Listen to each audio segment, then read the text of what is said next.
Hare Krishna, muy buenos días. Namo Vishnu Padaya Krishna Prestaya Bhutale Srimate Bhaktivedanta Swaminiti Namine Namaste Saraswate Deve Gauravani Prasarine Nirvisesa Sunyavadi Pasatya Deshatarine Jaya Sri Krishna Chaitanya Prabhu Nityananda Sri Advaita Kadapdara Srivasadi Gaura Bhakta Hare Krishna, Krishna Krishna, Hare Hare, Hare Ram, Ram Ram, Hare Hare. Hare Krishna reiterado. Vamos a continuar tratando de ir examinando y reflexionando sobre los textos de manera ordenada del Bhagavad Gita, de manera tal que podamos en un tiempo determinado completar un estudio realmente muy general sobre dicha literatura, y digo muy general porque las aguas del Bhagavad Gita son completamente insondables, no se puede llegar a su fondo, porque son la palabra del Señor y el Señor es insondable, o sea, no se puede conocer a Dios completamente, por tanto su palabra tampoco puede conocerse completamente, pero si transitamos o emprendemos ese empeño siguiendo la línea de, por decirlo así, grandes científicos que se han dedicado a la comprensión de dicha palabra, dicho texto. Estos grandes científicos son los grandes acharyas, los grandes maestros, los devotos puros del Señor. Entonces, de seguro podremos comprender un poquito más y también de un modo más lúcido el contenido o parte del contenido o una gota del contenido que se encuentra en este infinito e ilimitado océano. Vamos a recordar que ayer terminábamos con el capítulo número 6, nombrado Dhyana Yoga o el yoga de la meditación. Hoy vamos a iniciar, si Dios lo permite, el capítulo número 7. Bhagavad Gita, a decir de muchos de los acharyas anteriores de la sucesión discipular, lo comparan con algo que tiene dos cubiertas protectoras y tiene en el centro su sustancia. Por ejemplo, en tiempos modernos podríamos decir un sándwich donde tiene las dos tapas de pan o de otra cosa que es simplemente para contener el contenido, y en el centro donde tiene toda la sustancia verdaderamente beneficiosa. O podríamos establecer la analogía con un libro. Tiene la portada y la contraportada, la tapa del frente y la tapa de atrás, pero el libro en sí está dentro. Entonces, Bhagavad Gita también sucede eso. O sea, la verdadera sustancia de Bhagavad Gita, el contenido más sólido de Bhagavad Gita se encuentra a partir del capítulo que vamos a estudiar, o sea, del verso número 7 hasta el verso número 12. O sea, ahí se encuentra la sustancia, pero es muy difícil entrar a una sustancia directamente, y por tanto siempre un buen orador o un buen pedagogo comienza con introducciones generales que te van dando más o menos una panorámica global de todos los asuntos que va a ir tratando. Lo mismo pasa con una conferencia. Usted ve un estudio determinado, escucha un estudio determinado o una charla, una clase, una conferencia, una exposición de un conocimiento dado, y normalmente tiene tres partes. Hay una parte introductoria, hay una parte que la llaman desarrollo, donde está la sustancia, y hay una parte que son las conclusiones.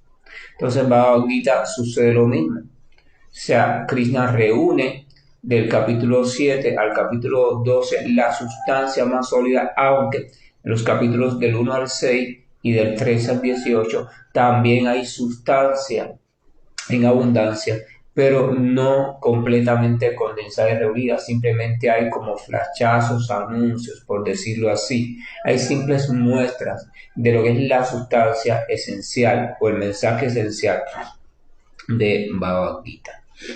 Entonces, en el capítulo número 6, después que el Señor había establecido la superioridad del yogi con respecto a la zeta, con respecto al empírico y con respecto al trabajador furitivo, entonces el Señor había terminado el capítulo de la siguiente manera, diciendo: y de todos los yogis Aquel que tiene una gran fe, que siempre se refugie en mí, piense en mí y me preste un amoroso servicio trascendental, es el que está más íntimamente unido a mí por medio del yoga y es el más elevado de todos. Es importante algo porque aquí el Señor Krishna había descrito algo sobre karma yoga o actividades un poco desapegadas de los resultados, o sea, independiente de los resultados. Ese es el primer paso, independiente de los resultados. Ha descrito Dhyana Yoga o el sendero de la meditación en el Señor ubicado en el corazón. Ha hablado un poco sobre el buddhi, o sea, o la inteligencia o la importancia del conocimiento, aunque no ha descrito todavía nada en sí sobre el conocimiento. Simplemente ha mencionado, o sea, del capítulo 1 al 6, el Señor simplemente ha mencionado todos los aspectos que Él va a tratar o que ya ha comenzado a tratar Bhagavad Gita. Pero todavía no ha hablado enfáticamente del Jnana Yoga, o sea, del conocimiento en sí, y mucho menos ha hablado directamente de en qué consiste el Bhakti Yoga. Simplemente él ha ido mencionando. Hasta ahora ha descrito Dhyana Yoga, ha hablado de manera general en 2 capítulos, el 3 y el 5 de Karma Yoga, y ha hablado que ahí es donde inicia su conversación sobre el conocimiento descriptivo en lo referente al alma y el conocimiento comparativo en lo referente al alma o la naturaleza o la energía espiritual y la naturaleza o energía material.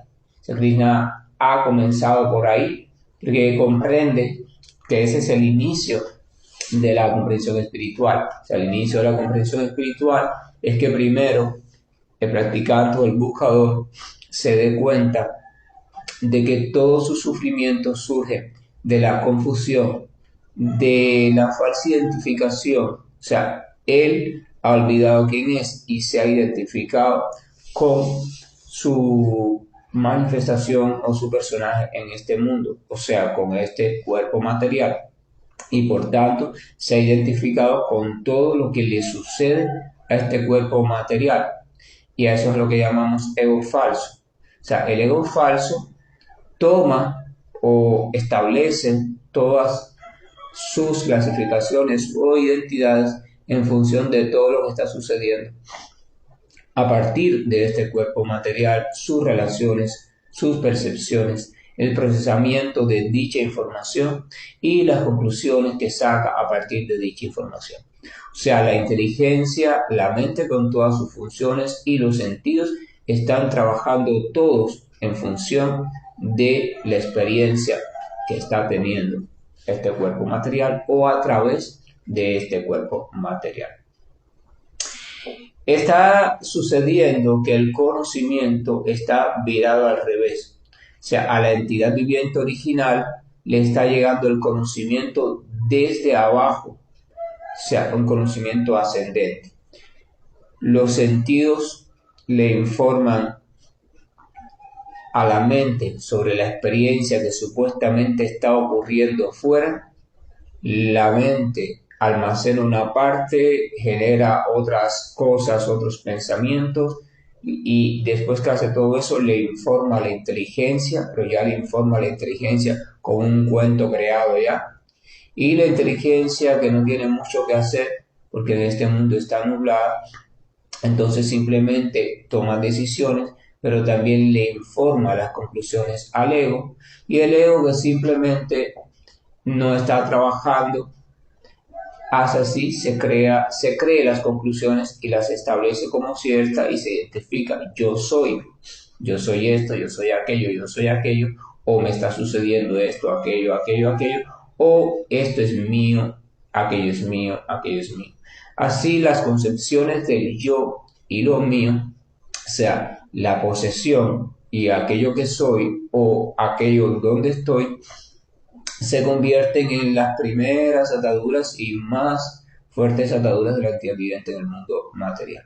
Entonces, todo el inicio de la espiritualidad tiene que ser comenzar a librarse de esas ataduras comenzar a divisar lo ilógico y tonto de esas ataduras.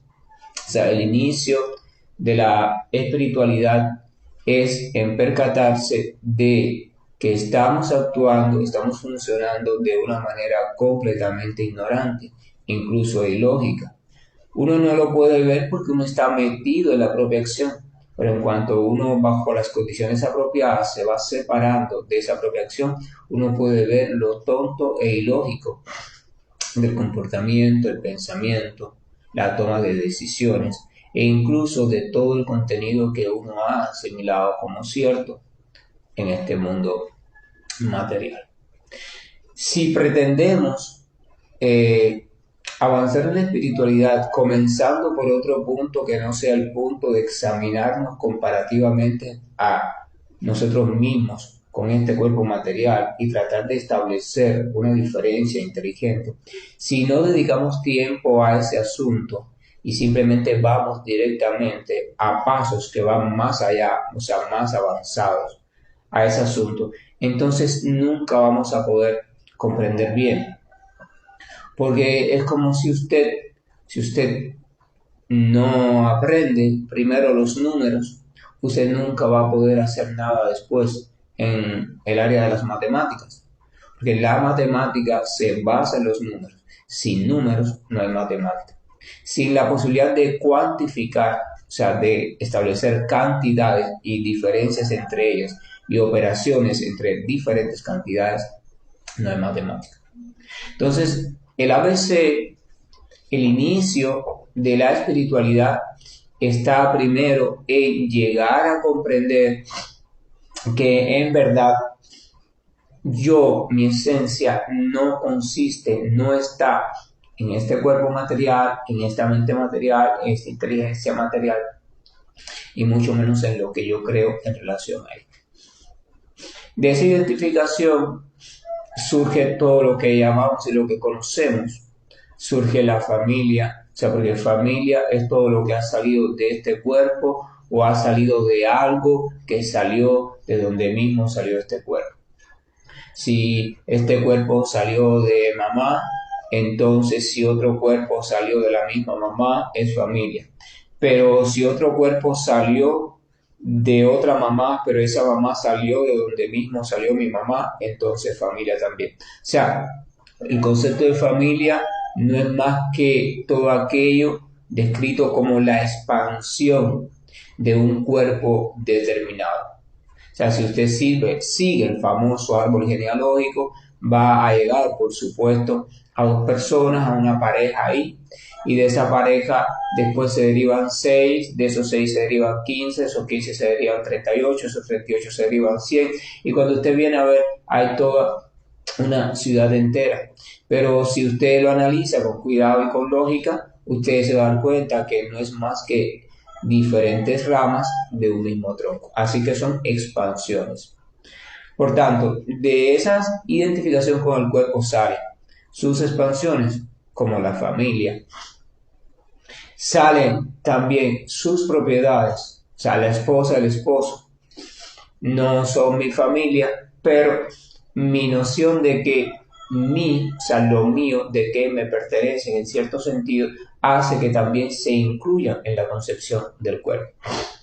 Son importantes para mí porque de alguna forma ya forman parte de mí, o sea, entran dentro de mi posesión, o sea, en mi mente, que está solamente loca por disfrutar, por poseer la energía material, entonces yo tengo un impulso innato, siempre presente, de querer apropiarme. Si observamos eso en nuestra vida y en la vida de cualquier persona, vamos a ver el siguiente fenómeno, por ejemplo. Cuando una persona observa por primera vez o tiene por primera vez la experiencia por cualquiera de sus sentidos de un elemento que le resulta atractivo o cuya experiencia le resulta placentera, entonces evidentemente lo primero que quiere hacer es disfrutar de ese elemento. O sea, usted va caminando, siente el olor de algún alimento que le recuerda algo muy rico o simplemente usted nunca lo ha probado, pero el olor se siente agradable. Entonces el primer impulso básico que tiene la criatura de este mundo material es, wow, ¿dónde estará ese alimento? ¿Lo estarán vendiendo? ¡Ay, qué rico! Si yo quisiera probarlo, que, o sea, ese es el primer impulso. Para probarlo, evidentemente, usted tiene que entrar en contacto de algún modo, por alguno de los sentidos, con ese elemento, en este caso con ese alimento. Por tanto, usted, para probarlo, lo primero que tiene que hacer es relacionarse con ese alimento.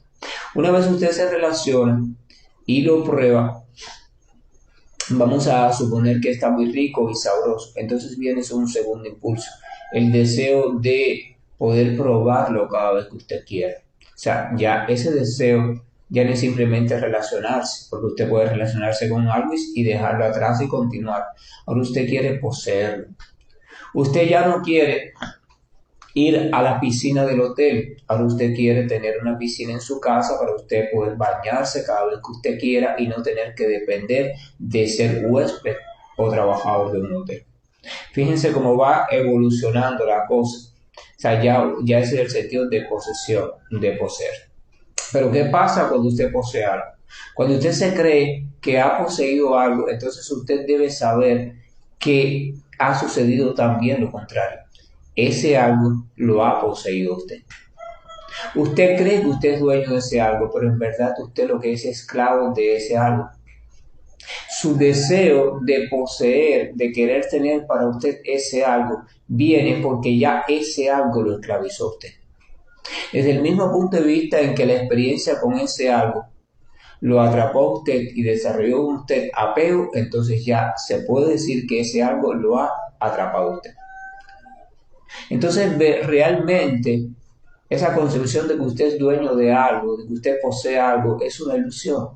En verdad lo que está sucediendo es lo contrario. Ese algo lo está poseyendo usted. Entonces, cuando usted es poseído, cuando usted está siendo o ha sido atrapado por ese algo o por varios algos, viene la tercera fase. Usted está tan identificado, tan atado, tan apegado, tan atrapado a ese algo, tan deseoso de ese algo, que su mente se absorbe por completo en ese algo y entonces usted se clasifica como parte de ese algo. De alguna forma, usted establece una clasificación. Yo soy el esposo de ella. Yo soy el ayudante de ella. Ella es mi lo que sea. O sea, entonces ahí se suma otra identidad nueva. No estaba hasta ese momento. Si revisamos nuestra vida cotidiana, vamos a ver que no somos más que un cajón, o sea, una caja muy grande e interminable que crece cada vez más de identidades. Identidades que se han ido acumulando de manera sumatoria. Muchas de ellas son transitorias. Aparece en un momento, por ejemplo, usted se enferma de algo, ay, estoy enfermo de no sé qué, pero vamos a suponer que a los 2 meses ya eso se curó porque era simple, ya esa identidad ya no está, ya usted no está enfermo, ya usted vuelve a ser saludable. O sea, usted es como un frasco que le cambian, le han puesto y le siguen poniendo y cambiando un número muy grande de etiquetas, ¿verdad? Hoy le ponen Coca-Cola, mañana le ponen, no sé, ketchup, mañana le ponen mostaza, mañana le ponen agua natural, mañana le ponen veneno, mañana le ponen vinagre, pero casi siempre las etiquetas las van poniendo en los espacios que van quedando en el frasco. Casi nunca una etiqueta reemplaza a otra, simplemente la cubre o se pone en un lugar diferente. Entonces usted y yo y toda entidad viviente en este mundo está viviendo eso. Ahora, cuando usted ya se identificó con todo lo relacionado a su experiencia en este mundo y usted ya se clasificó en función de eso, entonces todo cambio que pueda suceder o todo pronóstico de cambio o idea de cambio o proyección de cambio que pueda suceder en relación a cualquiera de esos elementos o experiencias con las que usted ya está relacionado y está identificado, entonces va a causar un movimiento o una perturbación en usted, porque usted está identificado con eso. Entonces, Cuando sucede algo o hay peligro o alguien en su familia se enfermó, usted se perturba. Cuando alguien en su familia se sacó la lotería, usted se perturba también. Vamos a ver a perturbación como perder la estabilidad. No piensen que tener un brote de alegría por años, al fin pasó lo que yo quería. Eso es perturbación también. O sea, usted ha salido de un estado de estabilidad. Lo que a esa perturbación la gente le llama perturbación buena, y a la perturbación, cuando pasa algo que tú no querías, le llaman perturbación mala. Pero en términos genéricos, ambas son perturbación y bajo ninguna de las dos puedes pensar con lucidez. ¿Has tomado en medio de una emoción alegre muy fuerte alguna decisión inteligente alguna vez? Nunca. Cuando estás atrapado en algo genial que te pasó y estás celebrando la noticia y eso también bloquea tu raciocinio más elevado. Así como lo bloquea la ira, así como lo bloquea la tristeza, esa emoción fuerte también lo bloquea, porque esa emoción absorbe tu energía.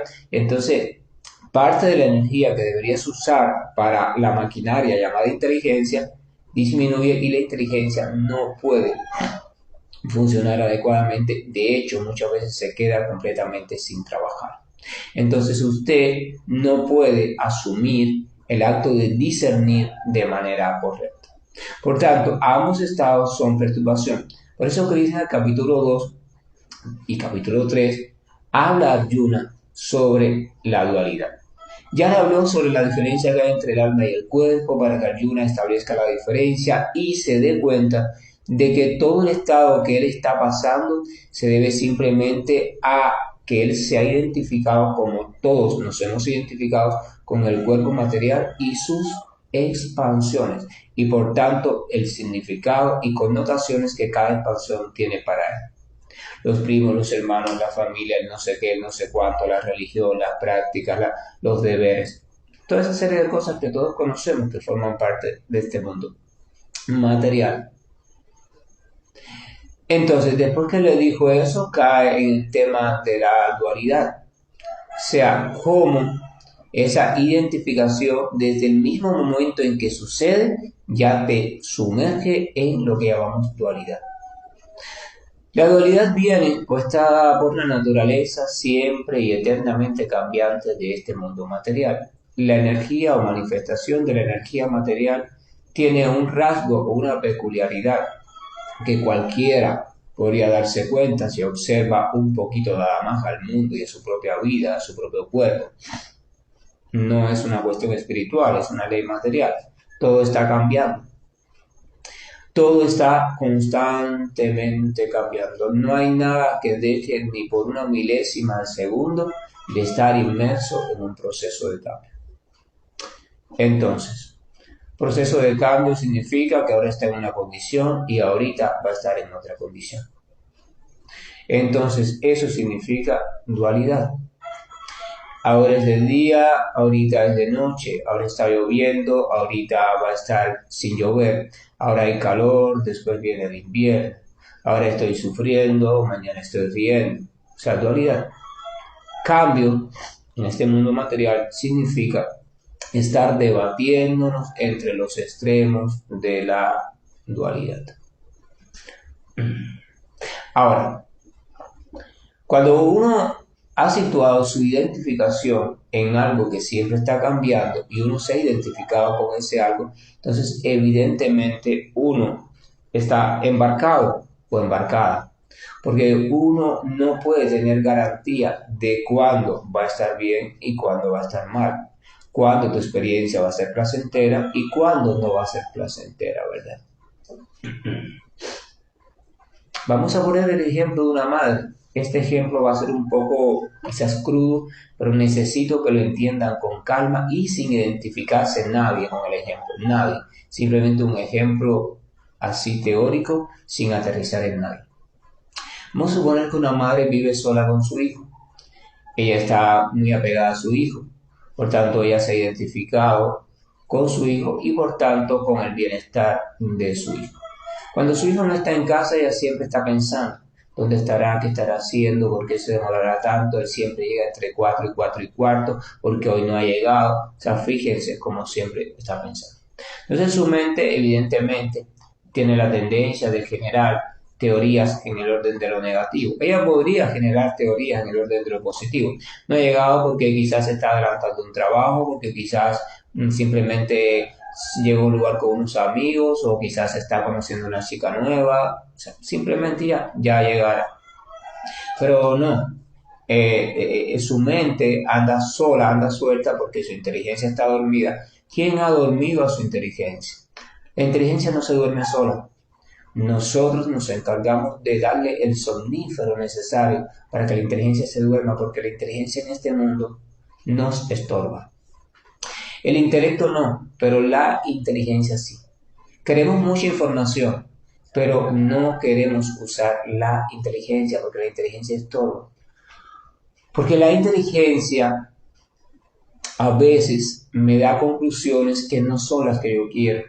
Entonces eso me estorba. O sea, así como a un adolescente le estorban sus padres a veces, porque los padres quieren guiarlo, le dan un enfoque, no están de acuerdo con muchas de las cosas que él quiere hacer. Entonces es mejor vivir lejos de los padres, ¿verdad? Y ahí está la independencia, la famosa independencia, que no es más que apartar a la oveja del rebaño para que el lobo se la pueda comer con facilidad. Yo recuerdo antes, yo nací en un lugar de campo donde todavía era un lugar bastante virgen en cuanto a influencias externas y se vivía en el modo ese de las grandes familias. Cada matrimonio vivía en su casa, pero las casas estaban cercanas y seguían funcionando como una gran familia. Pero después, con el paso del tiempo y determinadas influencias, esa tendencia se fue perdiendo porque las personas, en su mayoría, fueron queriendo independizarse, o sea, estar lo más lejos posible, porque ya las familias no funcionaban de la misma manera. Entonces cada cual se empezó a ir para acá, ir para allá. Pero no es que usted se vaya, porque usted se puede mudar de sitio y aún seguir con el sentimiento de familia. Es que incluso ese sentimiento se perdió. Entonces, cuando usted quiere funcionar independientemente, a su antojo, usted necesita librarse de los tutores, de los guardias de seguridad, de los dispositivos o indicadores que le anuncian que usted va a tomar una mala decisión. Y el que hace todo eso es la inteligencia. Entonces la inteligencia resulta molesta para la entidad cuando está dormida y enredada en su sueño material.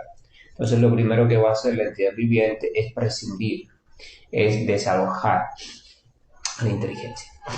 Cuando desaloja la inteligencia, ya no tiene que no salve de la dualidad, toma la dualidad como cierto y entonces dice lo siguiente: bueno, pero ¿cómo tú quieres que no esté preocupada si son las 4:20 de la tarde y mi hijo no ha llegado? Mi hijo siempre llega entre 4 y 4 y cuarto.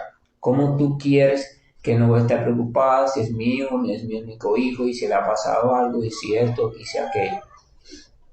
Esa persona evidentemente se está debatiendo en la dualidad porque ha establecido una identificación con aquello que se llama hijo.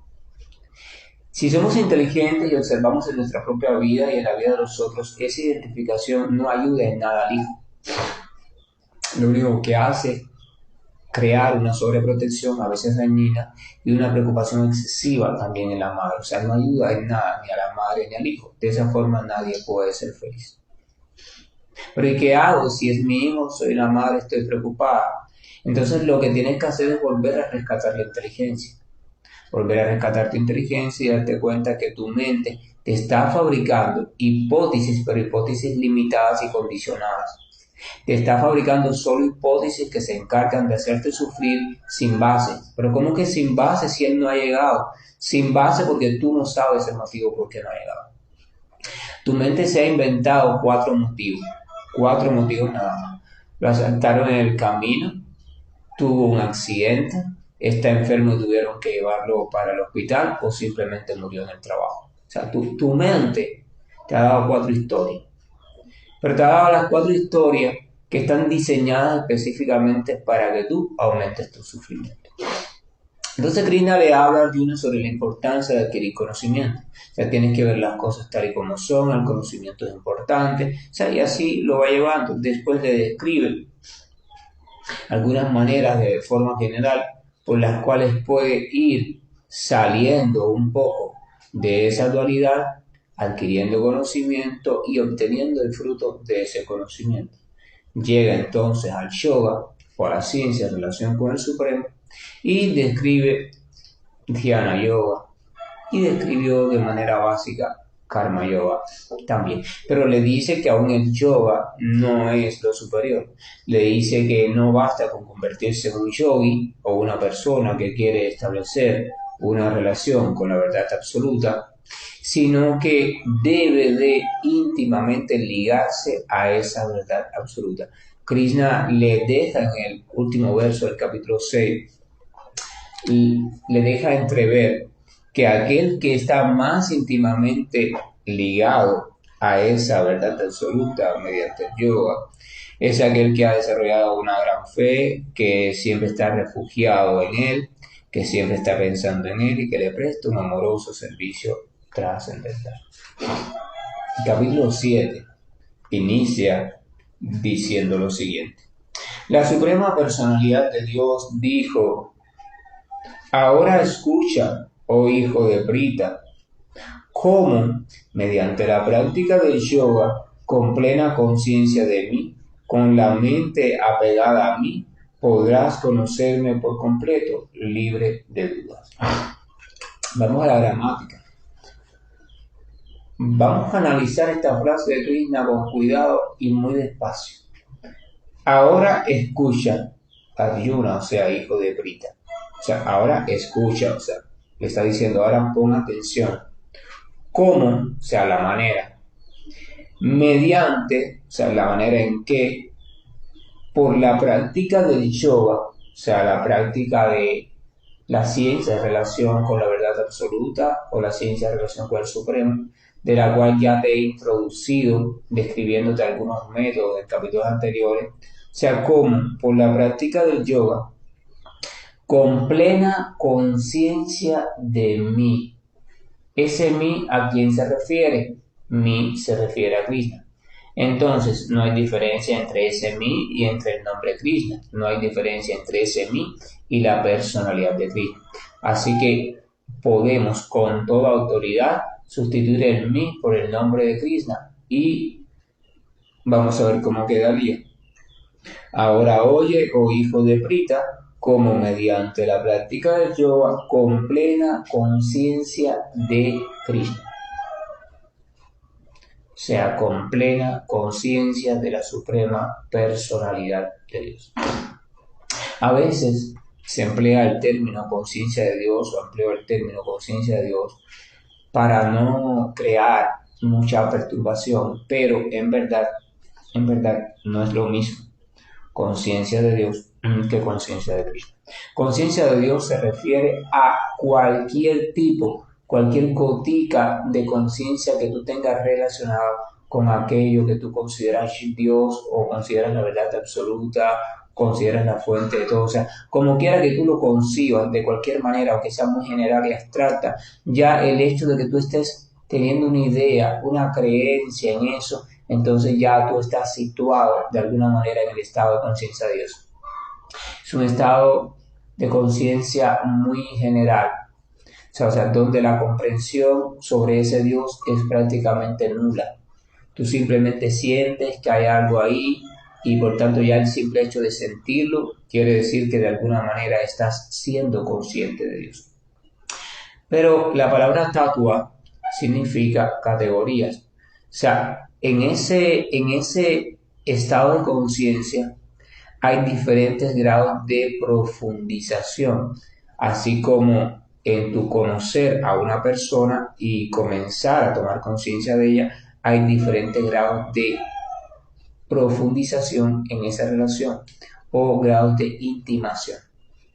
Tú puedes escuchar hablar de una persona y dar por cierto que sí, que esa persona existe, Tú no la conoces ni has estudiado de ella, pero ya tú confías porque ves que las noticias son serias, que están dadas por fuentes serias, perfecto.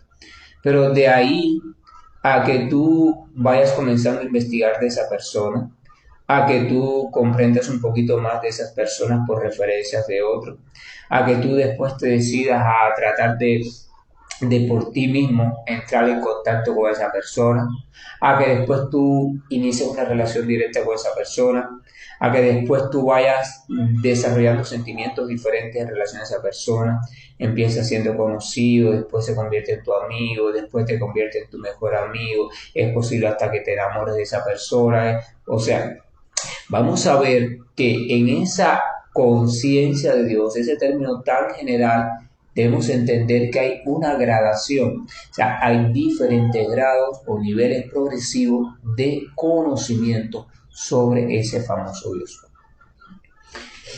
Esos grados o niveles progresivos inician desde Dios como Brahman, o sea, Dios como verdad absoluta, y culminan en Dios como suprema personalidad. O sea, Dios cuenta con una personalidad. ¿Sabe por qué usted es un ser humano? No hablo de su cuerpo. ¿Sabe por qué usted le podría llamar ser humano? En verdad, en el todo, la magnitud de la palabra, porque usted ha desarrollado algo y sigue desarrollando algo que se llama personalidad. Cuando, si a usted le quitamos eso que se llama personalidad, cuya función básica es la regulación y la autorregulación de toda la construcción subjetiva que se traduce en nuestro comportamiento, sentimientos, etcétera, etcétera, entonces usted simplemente funcionará como un animal primitivo.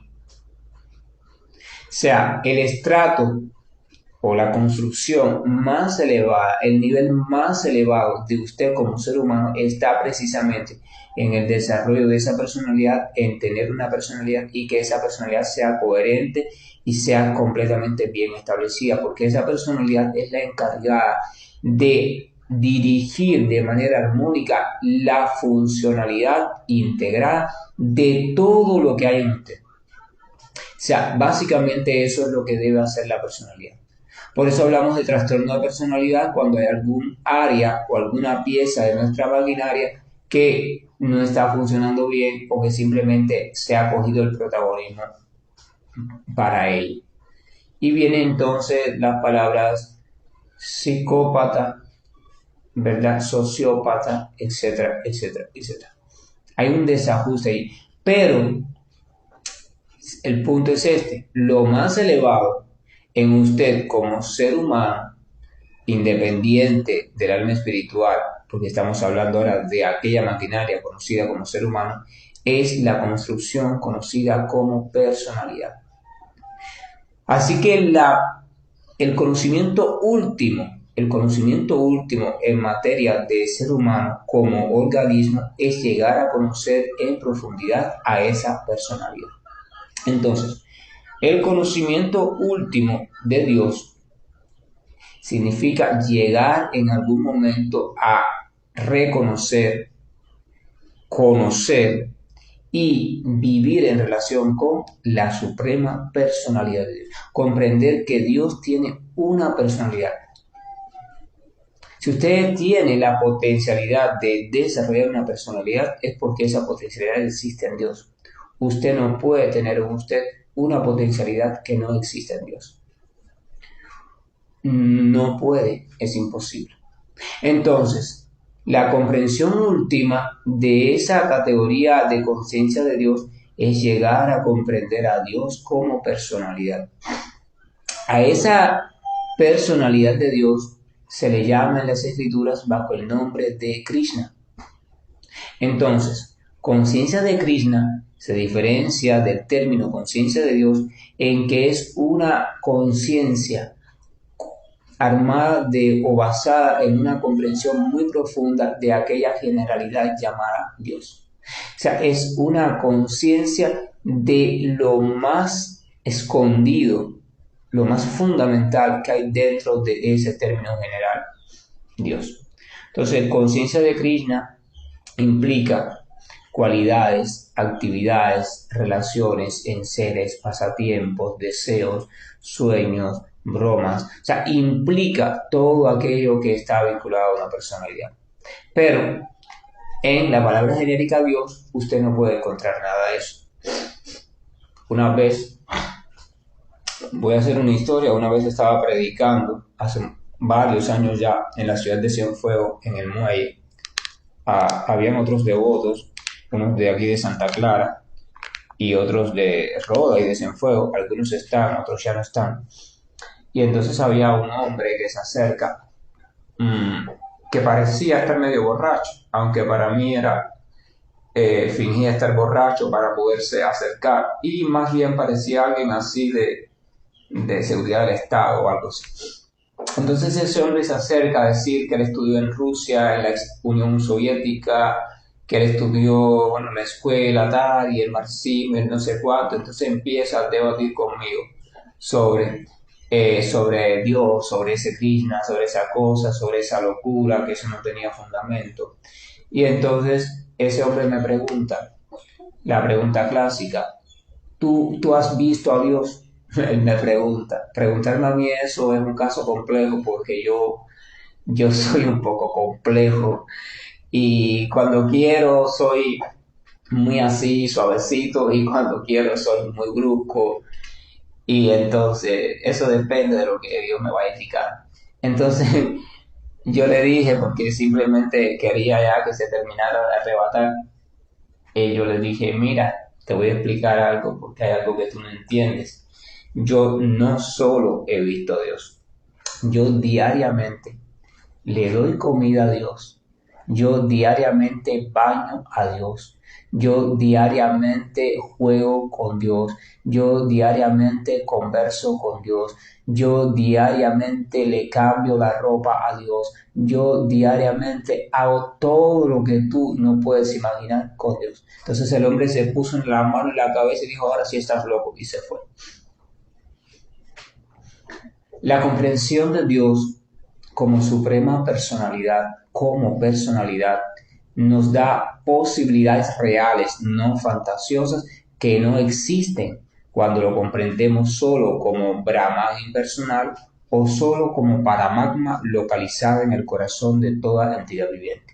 Ni con el Brahman personal o el resplandor divino, ni con Paramatma, o sea, el Dios localizado en el corazón de cada entidad viviente, usted puede tener una relación estrecha, una relación de compartir actividades ni de participar de las actividades, porque simplemente el Brahman como categoría Brahman y Paramatma según su funcionalidad, que es simplemente mantener la existencia de la entidad viviente en este mundo, ninguno de los dos tienen personalidad.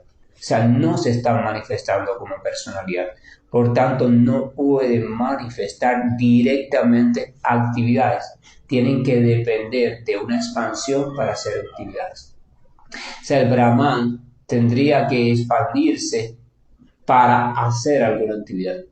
Pero la personalidad, la categoría personalidad no tiene que expandirse, porque la personalidad es el origen de toda actividad, de todo pensamiento, de todo deseo. O sea, entonces, cuando tú comprendes a Dios como personalidad, se abre una variedad infinita de posibilidades en tu relación con Dios. Pero surge algo más interesante. Surge el placer infinito que deviene de ese intercambio amoroso en esa relación. El placer que usted experimenta en el Brahman o en el Dios como verdad absoluta, cuando lo comprende así como algo que está en todas partes, es un placer simplemente de estabilidad en usted mismo. Usted siente el placer de haberse liberado, de que ya nada lo condiciona, de que usted, por llamarlo en palabras cubanas, ya aparentemente nada lo remueve, nada le importa. Usted siente el placer de estar tranquilo, de estar enajenado, de estar allí consciente de ese resplandor, de esa cosa que lo inunda por completo. Usted siente el placer de incluso de sentirse amoroso, de sentirse pacífico, de sentirse esto, de sentirse aquello, de sentirse uno. Ahora, vamos a la palabra que usted emplea. O sea, usted está experimentando, si analizan bien todos los placeres que está experimentando esa persona, de sentirse así, sentirse amoroso, lleno de amor, lleno de paz, sentirse, o sea, todo su disfrute viene de un, aunque no lo parezca, egocentrismo muy sutil. Su felicidad está basada en que él se está sintiendo de esta manera, de esta manera, de esta. Se refiere solo a él. Soy feliz porque me estoy sintiendo que el amor brota de mí, estoy sintiendo que la paz brota de mí, estoy sintiéndome así, estoy sintiéndome amoroso aún en medio de la guerra. ¡Wow! ¡Qué magnífico! Sin lugar a dudas, eso es magnífico, pero sigue haciendo referencia solo a ti. Tu felicidad está basada en lo que tú te estás experimentando o sintiendo. Tú sigues siendo el centro. Sin embargo, cuando tú comprendes a Dios como suprema personalidad, tú dejas de ser el centro. Tu felicidad viene de que todo eso está en Dios. O sea, es Dios quien es amoroso, es Dios quien es lleno de paz, es Dios. Y tú, al participar de una relación con Él, entonces puedes experimentar eso, pero no como centro. Lo puedes experimentar porque eso está en Dios. Eso está en Él como suprema personalidad. Ya no se trata de ti. Ya tú no eres feliz en sí mismo por lo que tú estás experimentando, sino por lo que Dios está experimentando. Una madre o un padre muy amante de su hijo puede estar enfermo y sintiendo un dolor muy grande. Sin embargo, puede ver a su niño correteando y entonces se siente feliz de que su niño está experimentando salud. Fíjense esto, tienen que entender la diferencia. Ella no está saludable, su cuerpo está enfermo y le duele mucho. Sin embargo, está feliz, pero ¿por qué está feliz? Porque es capaz de ver cómo su niño está retosando, su niño está riéndose, haciendo broma e ignorando, incluso ignorando que la enfermedad existe. Entonces, eso le da más felicidad a ella que si ella se sintiera completamente bien y no tuviera a un hijo retosando, correteando por la sala de la casa. El placer y su felicidad no están centradas en ninguna experiencia íntimamente relacionada con ella, sino en algo que está experimentando aquello que es lo más querido por ella. Por eso el devoto puro, en la relación con la personalidad de Dios, deja de buscar la experiencia de placer para él mismo. El devoto puro no se relaciona con Dios para obtener placer, porque entonces eso sería interés, no sería karma yoga, ni siquiera karma yoga. Se relaciona con Dios para que Dios obtenga placer. El único que quiere hacer es complacer a Dios. A él no le interesa la condición que tenga que asumir para complacer a Dios. Nadie va a poder entender eso, únicamente el devoto. A él no le interesa. Él le interesa satisfacer, complacer, ser protagonista no, ser, ¿cómo se llama? Testigo directo de la felicidad trascendental de su Señor. ¿Qué pasa cuando yo soy testigo de la felicidad de Dios y cuando a través de mis actividades reporto más sensación de felicidad a Dios? Entonces, todas las expansiones de Dios, Paramatma, o sea, la que está situada dentro de cada entidad viviente, y el Brahman, van a experimentar automáticamente también esa felicidad porque ellas son expansiones de Dios, ¿verdad? Si el tronco cogió agua por dentro mediante las raíces, todas las ramas van a coger agua. Entonces, cuando Paramatma en sí, que se encuentra dentro del corazón de cada entidad viviente, experimenta felicidad también en virtud de mi actitud amorosa para con la suprema personalidad de Dios, entonces yo, situado aquí en este cuerpo material, voy a experimentar una gran felicidad, pero no viene de mí. Es que la felicidad de Paramatma me va a invadir a mí. Y yo voy a ser feliz en virtud de la felicidad de la suprema personalidad de Dios. Ya yo no me voy a sentir amoroso y mi felicidad va a estar en sentirme amoroso. Mi felicidad va a estar en que esa suprema personalidad se está o yo la estoy experimentando como lo más amoroso, lo más pacífico, lo más elevado, lo más hermoso, lo más fuerte, lo más bello, lo más famoso, lo más todo, lo más todo. Entonces, ¿qué pasa? Si Paramatma se encuentra localizada en el corazón de toda entidad viviente, si la Suprema Personalidad de Dios se pone feliz con mi actitud de servicio y entrega, con mi entrega amorosa, desinteresada, entonces cada uno de esos paramatma o superalma o de sus expansiones va a irradiar felicidad.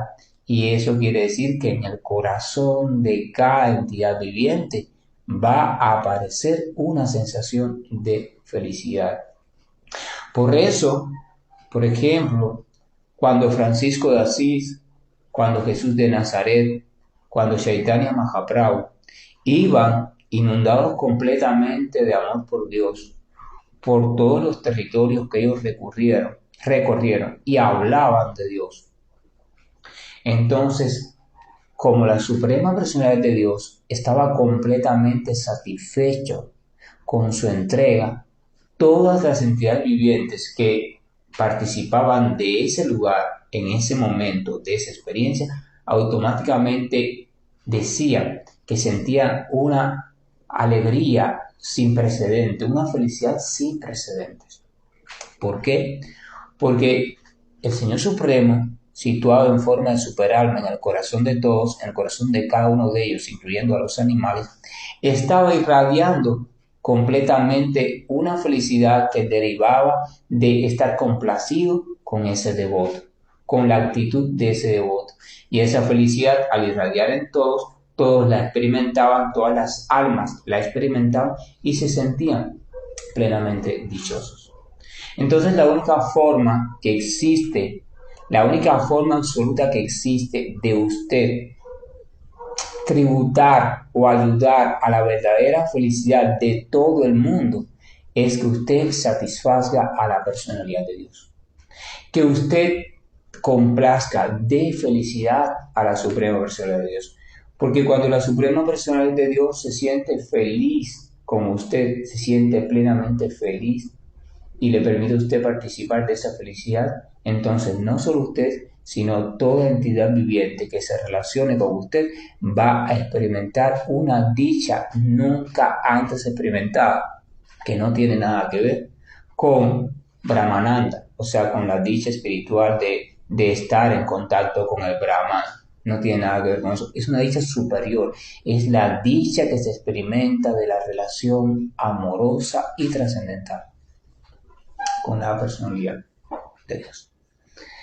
Todo esto es necesario comprenderlo con mucho cuidado, o sea, el hecho de las categorías, que comprender las categorías y la diferencia entonces entre conciencia de Krishna y conciencia de Dios. La conciencia de Krishna es conciencia de Dios, pero no todo tipo de conciencia de Dios es conciencia de Krishna. O sea, por ejemplo, un perro Doberman, todos los perros Doberman son perros, todos los perros Doberman son perros, pero no todos los perros son perros Doberman. Eso lo puede comprender cualquiera.